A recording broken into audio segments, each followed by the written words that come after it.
రాత్రంతా హాయిగా నిద్రపోయి ఉదయాన్నే లేచినప్పుడు ముఖమంతా తేటగా బాగా తాజాగా కనిపిస్తూ ఉంటారు. అలా కనిపించాలి కూడా. అయితే కొంతమంది పిల్లలు నిద్రపోయి లేచిన తర్వాత చూస్తే వాళ్ళ కనురెప్పలు బాగా ఉబ్బిపోయి కనిపిస్తూ ఉంటాయి. పాదాల్లో కూడా వాపొచ్చినట్టుగా ఉబ్బి ఉంటాయి. మూత్రంలో కూడా ప్రోటీన్లు ఎక్కువగా పోతూ ఉంటాయి. ఇలాంటి లక్షణాలు కనిపిస్తున్నప్పుడు ఆలస్యం చేయకుండా వెంటనే డాక్టర్ని సంప్రదించాలి. ఎందుకంటే ఈ లక్షణాలు చాలా వరకు నెఫ్రోటిక్ సిండ్రోమ్ అనే కిడ్నీ జబ్బుకు సంకేతాలని చెప్తారు డాక్టర్లు. పిల్లల్లో కనిపించే నెఫ్రోటిక్ సిండ్రోమ్ గురించిన పూర్తి వివరాల్ని ఇప్పుడు తెలుసుకుందాం.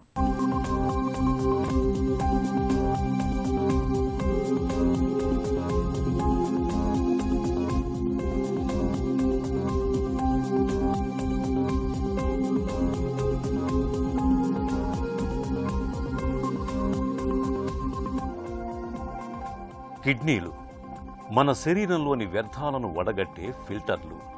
శరీరంలో బీపీ నియంత్రణలో, ఎర్ర రక్త కణాల నియంత్రణలో, ఆమ్లాల నియంత్రణలో, ద్రవాల సమతాస్థితిని కాపాడటంలో కిడ్నీలే క్రియాశీలక పాత్ర పోషిస్తాయి.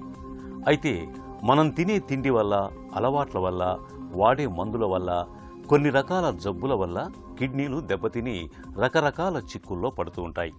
కిడ్నీల పనితీరు దెబ్బతిని మూత్రంలో ప్రోటీన్ ఎక్కువగా పోవటం అనే సమస్య గురించి మనం తరచూ వింటుంటాం. ఈ సమస్యని నెఫ్రోటిక్ సిండ్రోమ్ అంటారు. కిడ్నీల్లో ఉండే అతి సూక్ష్మ రక్తనాళాలు దెబ్బతినటం వల్ల వాటి వడపోత సామర్థ్యం తగ్గి మూత్రంలో అధికంగా ప్రోటీన్ పోవటం జరుగుతుంది. ఈ సమస్య వల్ల కళ్ళు, పాదాలు, మడమలు విపరీతంగా వాచిపోతాయి.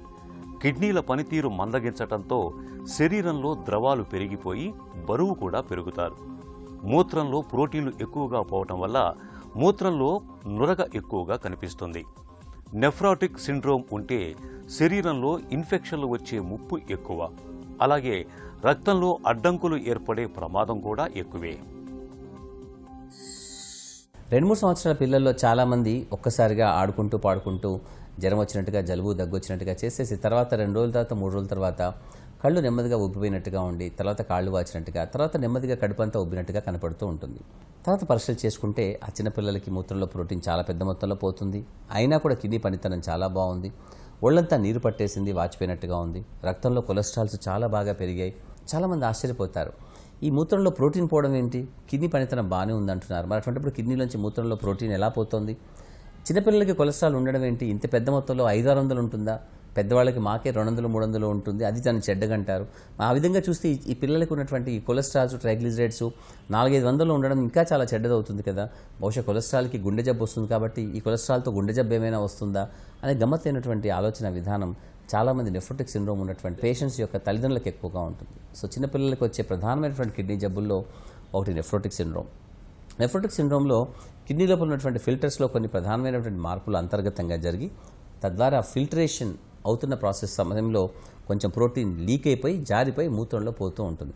అలా పోగా రక్తంలో దాని నిల్వలు తగ్గుతాయి కాబట్టి అప్పుడు నెమ్మదిగా ఒళ్ళంతా వాచిపోతున్నట్టుగా తయారవుతుంది.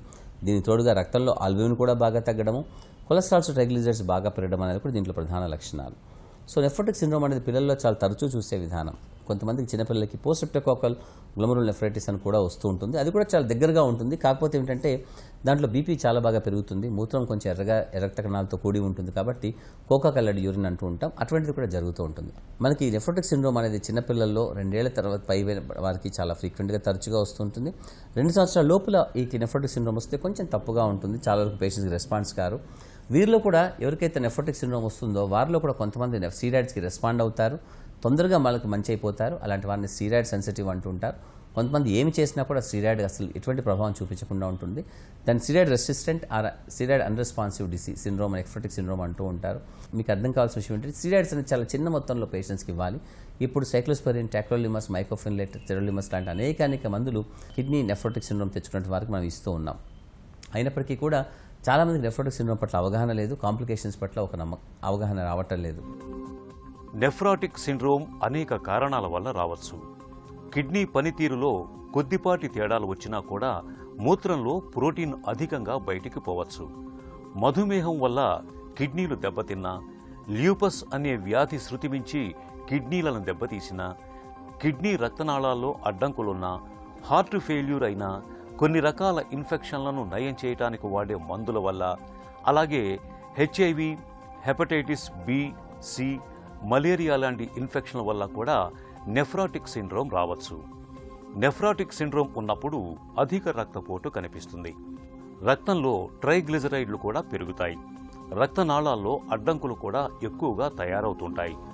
హఠాత్తుగా కిడ్నీ ఫెయిల్యూర్ కూడా సంభవించవచ్చు. దీర్ఘకాలిక కిడ్నీ జబ్బు కూడా రావచ్చు. శరీరంలో రకరకాల ఇన్ఫెక్షన్ల తాకిడి కూడా పెరుగుతుంది. మూత్రంలో అదే పనిగా ఎక్కువగా ప్రోటీన్ పోవటం వల్ల బరువు తగ్గుతారు. రక్తహీనత వస్తుంది. అలాగే విటమిన్ డి, కాల్షియం లాంటివి లోపిస్తాయి.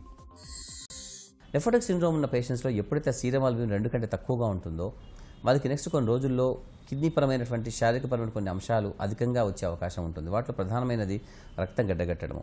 సో ఎప్పుడైతే ఆల్బుమిన్ రక్తంలో బాగా తగ్గిపోతుందో, కాలు ఒకటి వాచిపోయింది అనుకోండి, వాళ్ళకి రక్తం గడ్డగట్టిపోయింది దాంట్లో వీనస్ సిస్టంలో, కొన్ని సందర్భాల్లో హార్ట్ అటాక్స్, కొన్ని సందర్భాల్లో పెరాలసిస్లు కూడా వస్తూ ఉంటాయి.